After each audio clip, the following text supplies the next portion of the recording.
Lieutenant Kale Draven's boots clicked against the metallic floor of the Virelian spaceport as he tried to remind himself that he was, in fact, a highly trained soldier, and not just a man who stumbled through life with remarkable luck. The air smelled faintly of ionized metal and something faintly sweet, like caramelized ozone, which he suspected was either a local delicacy or a mildly dangerous side effect of the atmospheric filters.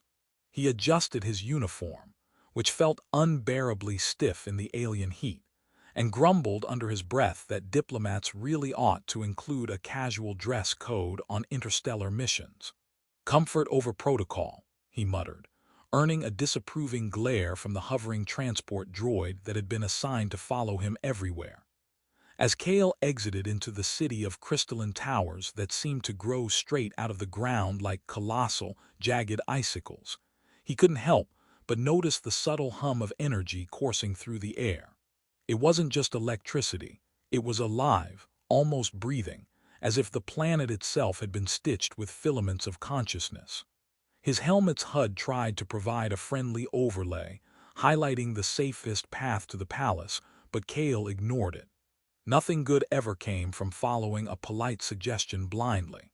Instead, he stepped onto a translucent bridge that bent slightly under his weight, the structure pulsating with a soft golden light that made him wonder if it was judging him. He snorted, "Great, I'm being judged by a floor now, just what I needed today." The palace rose ahead, an imposing lattice of metal and crystal, catching the cyan sunlight and scattering it into shimmering patterns that made Kale squint. At the top of the main hall, he caught his first glimpse of her. Lysara moved with an elegance that defied gravity and logic, a human form adorned with silken robes that glinted with holographic threads, her long ears stretching upward in a regal arc that somehow managed to be intimidating and beautiful at once. Her eyes were gold-flecked with violet, unblinking as they followed his progress. The guards lining the corridor were statuesque, armored in smooth obsidian plates that clicked softly in unison, their attention sharper than the sharpest blade in Kale's pack. Kale tried a casual wave, but it came out as a nervous twitch. "Hi," he said, voice low, mostly to himself. "Yes, I'm your friendly human soldier, totally harmless, probably." He forced a smile and immediately regretted it. Humans didn't smile in these situations. At least, not ones that hadn't been vaporized for touching the Queen in the last 2 centuries. That rule was etched into his memory, thanks to an overzealous briefing that had made Kale feel like the most suicidal man in the quadrant. "Lieutenant Draven," Lysara's voice carried across the hall, smooth and melodic, yet somehow imbued with subtle sarcasm. Kale's stomach did a curious flip-flop. She wasn't speaking at him. She was speaking through him, as though her words were vibrations that tickled the inside of his skull. He blinked. Yes, Your Majesty," reporting as instructed. He nearly tripped over his own feet, which, in hindsight, was a good way to show humility without touching her. The Queen's curiosity was palpable. Lysara tilted her head, brushing her long ears against the side of her neck in a way that seemed unconsciously seductive, or perhaps just her version of a shrug. Kale noted this internally with the mental comment, "Do not die. Do not die. Do not die." He tried to focus on the mission, observe, learn, and avoid physical contact at all costs. Simple instructions, doable. Until she raised one perfectly sculpted hand toward him, a single finger extended, and the golden glow from the palace reflected in her eyes, making them seem almost alive. Kale's mind screamed, "Don't touch, don't touch." But something rebellious, irrational, and distinctly human whispered, "Maybe she's testing you." As the ceremonial introduction stretched into a tense dance, Kale found himself catching the subtle humor in the situation. Here he was, a battle-hardened soldier, sweating under cyan light, while a queen with ears longer than his forearm studied him like he was a particularly amusing lab specimen. He cracked a whisper, "Great, this is how I get killed." By vanity and ears. A faint vibration in the air made him jump, A nearby hovering droid had probably overheard him and buzzed disapprovingly. Kale waved at it. "I said it quietly. I have standards." By midday, Kale had been led through the palace halls, shown floating archives, and politely ignored every holographic security system that attempted to identify him as a potential hazard. Lysara followed, always observing, occasionally tapping her long ears as if listening to some internal symphony only she could hear. Kale noted that the palace itself seemed alive.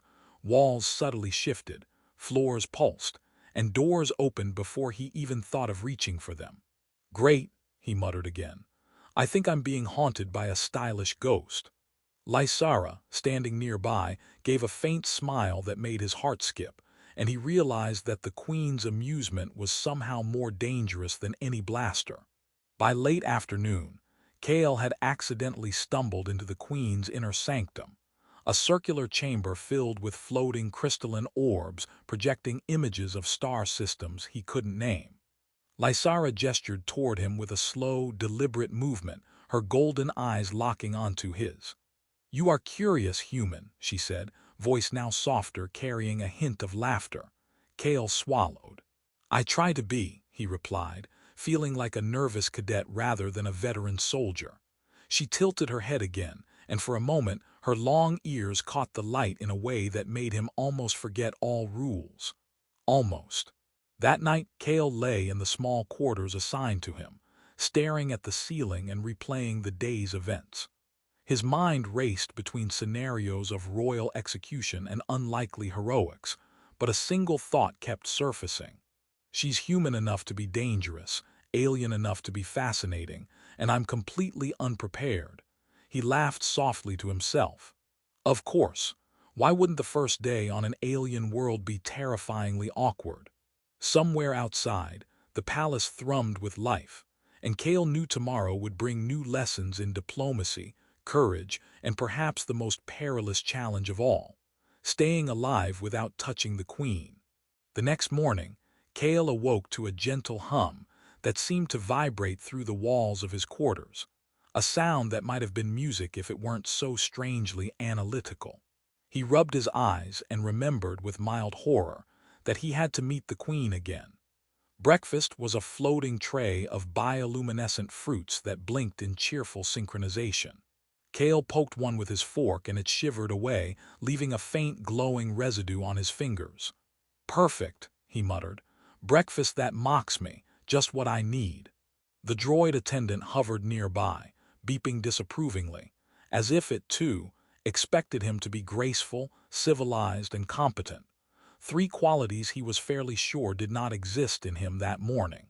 When Kale arrived at the Grand Hall, Lysara was already there, standing in the center as if she had been waiting for the precise nanosecond he would step through the door. Her long ears twitched delicately, catching stray beams of light, and she tilted her head, giving him that same unreadable expression. "You seem persistent," she said. Kale bowed awkwardly, catching a gleam of humor in her gaze. "I survive better on caffeine than on tradition," he joked. She did not respond with words, but one corner of her mouth quirked upward in the faintest acknowledgement of his attempt at humor. Today, the palace was alive with subtle chaos.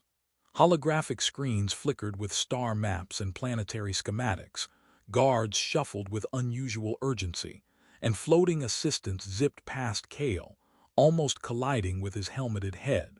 He tried to follow protocol, pretending to take notes and observe silently, but his attention kept drifting to the Queen. Lysara moved with a fluid grace, her long ears occasionally brushing the floor as she walked, each movement commanding the room without a single word. Kale found himself marveling at her, muttering under his breath, "She's basically a lethal ballerina." A sudden alarm cut through the hum of the palace. Kale's head snapped toward the source. The council chamber had erupted into uproar. A faction opposed to the Queen's decisions was attempting to seize control of key planetary systems. His hand instinctively went to his sidearm, but he realized it was protocol to remain in the presence of the Queen unless explicitly ordered otherwise. He cursed the rule quietly. "Great," he muttered. "I've trained to fight wars, and apparently my real test is staring at this shiny, judgmental lady while the world goes to pieces." Lysara's gaze shifted to him, and Kale felt the familiar pull of those golden violet eyes. For a fleeting moment, her expression softened. "Courage is not in the weapon you wield," she said, voice low, carrying a quiet amusement. Kale blinked. She wasn't scolding him. She wasn't commanding him. She was teasing him. He tried to keep a neutral expression and failed spectacularly, letting a small grin slip. Noted, courage isn't in the weapon. But his panic in the stomach considered a weapon. He asked under his breath. One of the hovering droids buzzed indignantly and Kale waved dismissively. "Relax, I'm still alive." "Barely." The tension escalated as the counselor's argument became louder, projecting through the palace's holographic communication network. Kale noticed a pattern. Lysara was observing every minor gesture, every twitch of the ear, every flicker of expression. She was cataloging, analyzing, predicting, and Kale, as usual, was cataloging the cataloging. "If I survive this, I deserve a medal or at least a good snack," he muttered. She tilted her head and seemed to laugh, a sound that reverberated through the chamber like wind over a crystalline canyon. Then came the moment. A counselor lunged toward the throne, trying to seize a holographic control console. Reflex overtook reason, and Kale stepped forward, moving instinctively. His hand brushed against Lysara's forearm, not her hand, not her face, but a deliberate, controlled touch meant to steady her from being knocked off balance. Time seemed to fracture. The entire chamber froze, guards suspended mid-step, hovering droids hovering in perfect alignment. Even the pulsing floor seemed to pause. Golden eyes widened, and for the briefest instant, Kale wondered if the world had decided to implode in punishment. Instead, Lysara's lips quirked, and her ears twitched in a way that suggested surprise mixed with amusement. She did not pull away. She did not summon the guards. Kale felt the heat rise in his face as he realized he had broken the most sacred rule of the Virelian court. "Oh no," he muttered under his breath. "That was it. I'm history. Or maybe I'm a legend." Lysara's hand remained steady, her golden gaze locking on his in a silent, almost private conversation of glances and subtle shifts. The chaos continued around them, but Kale felt a peculiar calm. The counselors were shouting, droids buzzing, alarms ringing. Yet within this pocket of suspended tension, he and the Queen shared something unspoken. It was a game now, a dangerous, intricate dance of protocol, rebellion, and human audacity. Kale attempted a nervous joke. "So, touching the Queen is punishable by death, right? Asking for a friend." Lysara's soft laugh carried through the chamber, warm and strangely reassuring. "Perhaps," she said, "or perhaps death is merely a story told to the cautious." For the first time, Kale realized that Lysara's rigidity was a performance, and that the stories of punishment were designed to instill fear rather than enforce it. He allowed himself a small grin. "Good to know," he whispered, glancing at the spinning orbs that projected the constellations. "I was worried my bad timing would get me vaporized before lunch." The Queen's ears twitched in response, and Kale swore it was almost like a wink. By the end of the day, Kale had managed to defuse minor skirmishes, avoid a few lethal protocol mistakes, and maintain a surprisingly effective rapport with Lysara. She studied him with curiosity, amusement, and perhaps a hint of respect, her ears brushing the air as she moved. He realized that bravery, diplomacy, and humor could coexist in the strangest ways, and that breaking a rule could sometimes open doors instead of closing them. That night, Kale sat in his quarters again, reviewing the day's events. His thoughts raced between admiration, fear, and the absurdity of surviving a near catastrophe while holding the hand of the most dangerous queen in the sector. He laughed quietly, imagining how he would recount this story back home. Step 1, survive alien court. Step 2, break taboo. Step 3, don't die. Step 4, still trying to figure that one out. Somewhere in the distance, the palace thrummed with life, and Kale knew that tomorrow would push him further, closer to choices that might define not just his fate, but the fate of two worlds. The sun, or whatever the Virelian equivalent was, cast long, shifting patterns across the palace floor, and Kale found himself pacing in front of Lysara's inner chamber like a soldier who had forgotten the most basic rule of protocol. Stay calm and stop looking like a nervous disaster. The air vibrated with a soft, omnipresent hum, as though the palace itself was aware of the coming confrontation. Outside, counselors gathered, their muttered arguments threading through the energy fields that shimmered across the walls. Kale's helmet reflected the soft gold of Lysara's eyes as she appeared at the threshold, her long ears angled in a subtle question. "Are you ready?"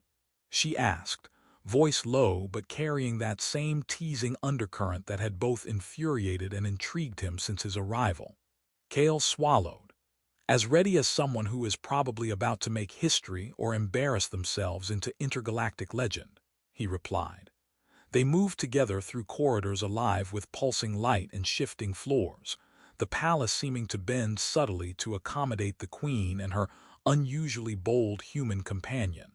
Kale noted with mild astonishment that every step he took was being observed, catalogued, and assessed, not just by the queen, but by the floating orbs that displayed constellations and planetary schematics, flickering with an intelligence he didn't entirely understand. "Great," he muttered. "I'm under surveillance by a building that may or may not be sentient. Fantastic." Lysara's lips quirked, a subtle smile that made his stomach do a curious flip-flop, and her ears brushed the air in a movement that suggested amusement. The council chamber was a storm of holographic lights and shouting counselors when they arrived. Factions moved in dissonant rhythm, some armed with energy disruptors, others manipulating floating projection consoles. Lysara lifted a hand, and the room froze almost imperceptibly, a subtle shift in the palace's energy field that suggested she was asserting control not through force but through presence. Kale felt a mixture of awe and mild panic. This was not a battlefield he knew how to navigate, yet somehow he had been placed at the center of it. He gritted his teeth and muttered, "All right, Kale, remember. Diplomacy, courage, and if all else fails, charm the aliens with awkward humor." A faction leader lunged toward a console that controlled planetary communications. Kale reacted before he thought, stepping forward and intercepting the motion. His hand brushed Lysara's as he steadied her for a moment of unexpected instability. Time fractured again, the chamber suspended in a delicate equilibrium where danger, curiosity, and rebellion hung like charged particles in the air. Lysara's eyes met his, golden flecks of violet sparking with something unidentifiable, and Kale realized that, somehow, his reckless touch had shifted the balance of power. "What you risk is often what you gain," Lysara said softly, almost to herself, yet he felt the words resonate in his chest. Kale tried to joke. "Good thing I didn't trip and faceplant into your throne. That would have ended poorly for everyone." She tilted her head, ears brushing a soft gold glow from the palace energy, and Kale thought he caught the smallest laugh in her expression.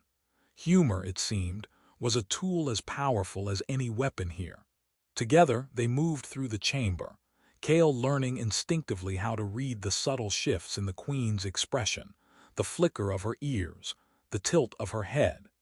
He guided the factions apart with words, gestures, and occasional well-timed jokes that undercut tension just enough to prevent violence. He marveled at his own audacity.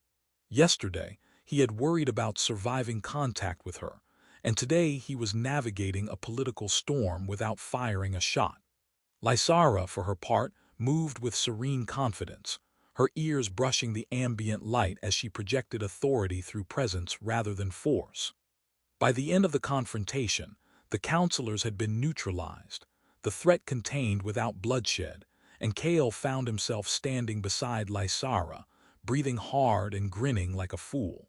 "Well," he said, "I didn't die. I think I even helped. Maybe I deserve a medal or at least a really good cup of coffee.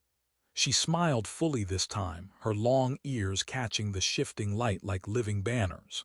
You have courage, she said, voice warm, teasing, and undeniably approving, and a capacity for improvisation that is unexpected.